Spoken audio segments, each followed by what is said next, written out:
Hi there, I'm Drew Badger, the world's #1 English fluency guide, and it is a pleasure to welcome you to another advanced listening practice lesson. Hello, let's get started with the show.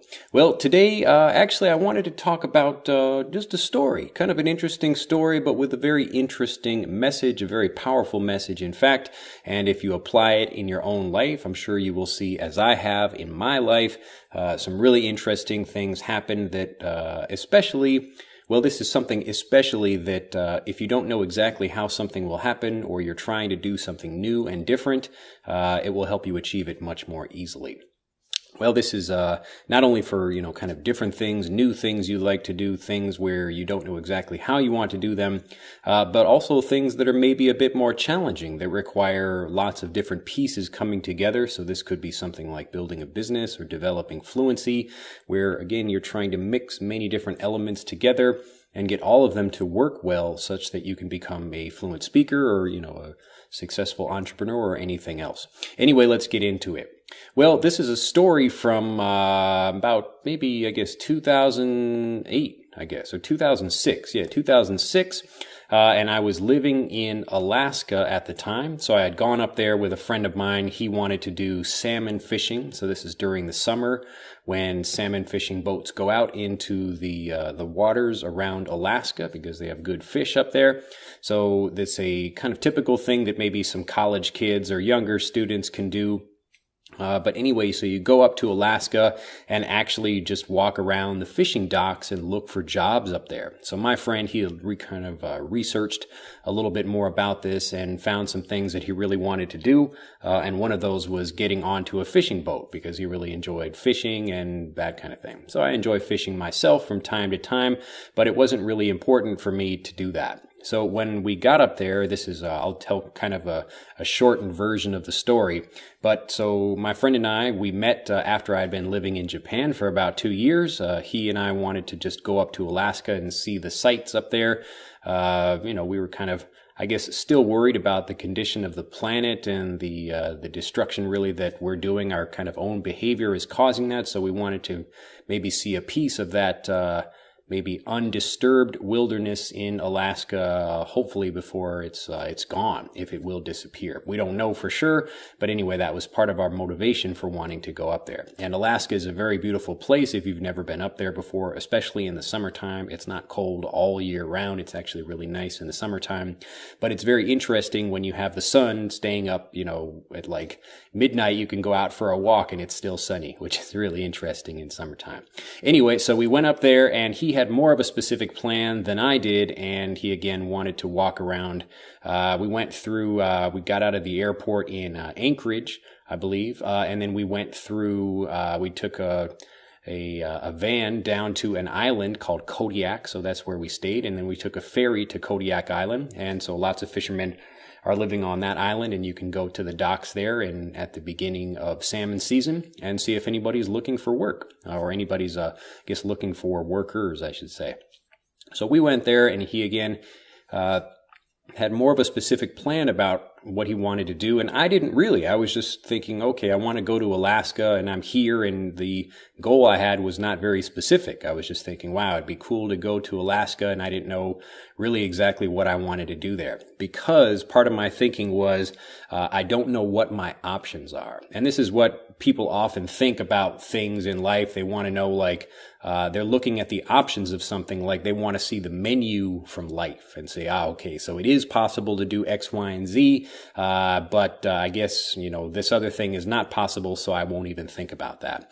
But what you learn, or what I'd like to help you see in this video, and what I discovered doing that, is that you have to think about it in the opposite way. So instead of waiting for a menu to come to you, you first decide what you want, and then you kind of create your own menu. So you think about specific things you can do, even if you don't know what is actually possible to do. So the whole point of changing the way you think, and this is why I think about helping you see learning English in a different way. So trying to help you learn through stories and interesting life experiences. Maybe some of them are mine, or I describe stories from other people, just because this is the best way to learn. It's the exact same way that native speakers learn. We just share stories with each other, and this is how we develop a vocabulary as well as fluency, so we can be able to speak more confidently in conversations.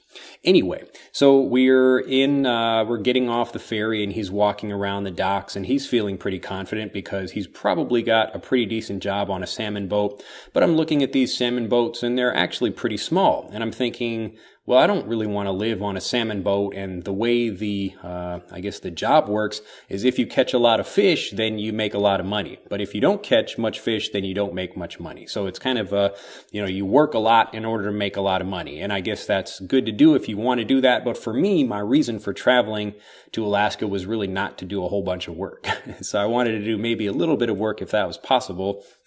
But we didn't know exactly what was possible. But in my mind, I slowly started thinking about, okay, because I was feeling a little bit nervous, okay, I'm here, and we basically got a one-way ticket to Alaska, and I didn't have much money, so I'm walking around and spending a few days up there, and we were kind of hitchhiking. So this just means to get, you hold out your thumb on the side of the road, and people pick you up, and we're getting around the island that way.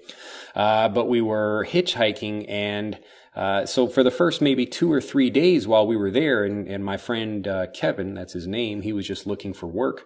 I was just thinking to myself, trying to get very specific about what I wanted to do. I'd actually thought about maybe doing some gardening up there, trying to find maybe somebody that does some interesting gardening, and I was kind of excited about that idea, but I didn't really know how it would work. But the idea is, instead of thinking, okay, salmon fishing is the only kind of job you can do, so you should get a job doing that. Again, it's looking at life like you're receiving a menu and you're receiving specific options, and then you decide what you want from that. So I started thinking, okay, let's forget about the menu and let me just decide what kind of life would I like to have, or what kind of experience would I like to have in Alaska. And so I was thinking about it, and it occurred to me that what I really wanted to do was get paid to take a tour around Alaska. Now, you can actually pay money to go on a cruise ship and take a tour around Alaska. That's easy to do. But how do you get paid for taking a tour around Alaska? So I was just like, okay, let me put that idea out into the universe, and maybe I'll come up with something. So I was just thinking, okay, Alaska is a beautiful place.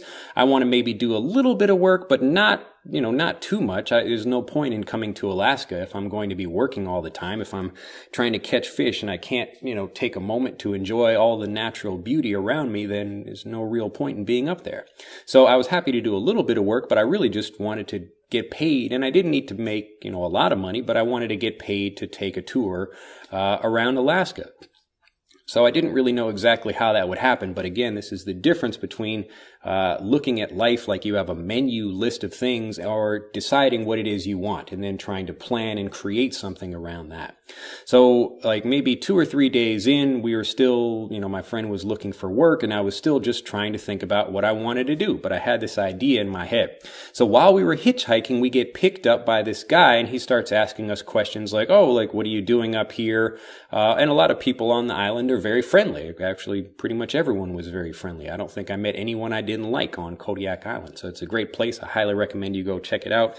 If you can't get over there, I recommend, what's the name of that movie? It's a Kevin Costner movie about, I think it's called The Guardian. But you should watch that movie, and it shows a little bit of Kodiak and the lifestyle up there. It's an interesting movie about the people that go out and save fishermen. So people that are working for, they're divers, or, basically professional helpers that are out there and working for the Coast Guard, that kind of thing.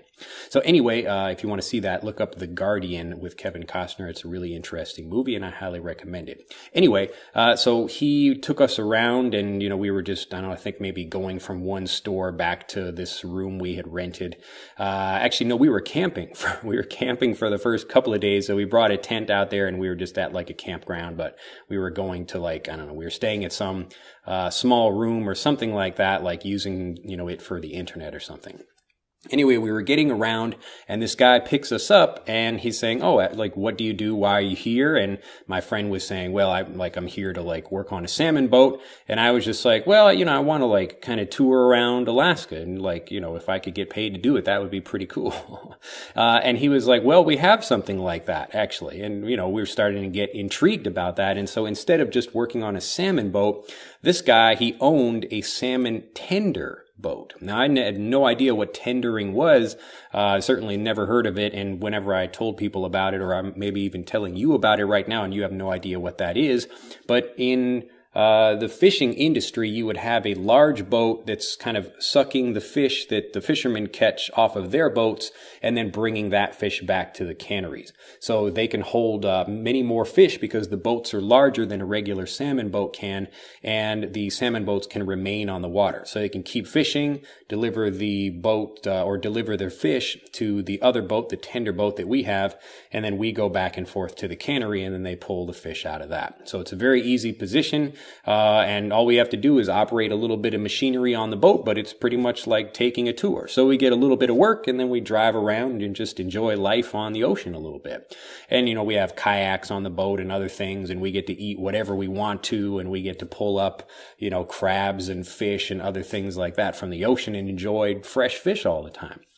So again, I had never heard of anything like that, and these are the same boats, these tender boats, which work as crabbing boats in the winter season. So the boats that go out to catch king crabs, that's like really dangerous work, one of the most dangerous jobs. I think you can learn more about this on Deadliest Catch. This is a TV show that talks about that. So my friend actually had gone back and done some crab fishing. I didn't really care about doing that. I don't like being really cold, but so anyway, it's like crazy conditions. Everybody gets injured somehow doing something like that. But anyway, the whole point of this story is just to remind you, or to get you thinking that you shouldn't be looking for a list of options from a menu. You shouldn't be saying like from life, like, tell me what I can do. You should decide first what it is exactly you want to do and then begin looking for ways that you'll kind of get an answer to that thing. And you'll probably surprise yourself, as we did, looking at something like that. My friend joined me on the boat and we had a fantastic time living on this pretty large boat. I think it was about 90 feet long. So it had like a PlayStation 2 in it and all the food we can eat. And it was like a fantastic, it was like a college days or something. So we get to relax and we would just read books, and then we would do a little bit of work when people were catching fish, but we got paid every day whether we were working or not. So it wasn't making a lot of money, but it was way better than having to, buy food and rent and all these other things. So we really enjoyed our experience, and we never would have thought about something like that had we just said, okay, these are the only options we have and we're going to do that thing. So today isn't so much a lesson about how do you learn English or some specific tip for that, but it's related to it in the sense that if you're thinking about how do you get fluent, like for myself, when I was thinking about how can I get fluent personally in Japanese and how can I help other people become fluent in English, I wasn't thinking about what are the ways to learn English, or what are the specific things you have to do. I was thinking what are the results that I want to get, or the results that I want to help you achieve, and then kind of working backwards from there. So when you ask the universe for certain things, you are very specific about what you want. You ask the right questions, or at least specific questions, then you really do surprise yourself with the things you discover about what's available on our world. So even if you don't know necessarily what's available, don't worry about that. It's more about trying to do your own thing, think about what you want to do, and it becomes much easier for you to arrive at an interesting conclusion or receive an interesting path for your own life. So for myself, I've received the path of being an English fluency guide as opposed to a teacher, because I wasn't looking for how do I teach this? How do I teach that? How do I teach that? I wasn't asking questions about how do I teach. I was asking questions about what do you need to do if you want to speak fluently? What do you need to do if you want to actually use grammar correctly and automatically? What do you need to do if you want to pronounce words accurately? So it was a combination of thinking in this way that got me thinking now the way I do as an English fluency guide. Well, I hope you have enjoyed this story, this lesson. It's a really very powerful idea. I recommend you apply it in your own life. Again, don't look for the menu from life. Look for what you're trying to do. Think about the ideas you want to do, what you want to have, and don't try to stop yourself with like, well, that's not possible, or I don't know how I can do that. Like, just focus on what you want. And I've talked about this very important idea in this series before, so I forget which video it was in this series. There are now like 60 of them, something like that. But a fairly recent one, I believe. Anyway, you focus on what you want, not what's available, and that's what's going to get you something that you're really excited about. That's the end of this lesson. If you have enjoyed it, do click that like button, become a subscriber to the YouTube channel, and I look forward to seeing you in the next video. Bye-bye. To continue learning, click on the link in this video to download Speak English Naturally, our free guide to speaking and sounding like a native English speaker. The guide reveals the 3 most important kinds of conversational English you must learn if you want to sound native, and will help you experience instant improvement in your fluency and speaking confidence. To download your free guide on a mobile device, click on the link in the upper right of this video. To download your free guide from a computer, click on the link in the lower right of this video. I look forward to seeing you in the guide.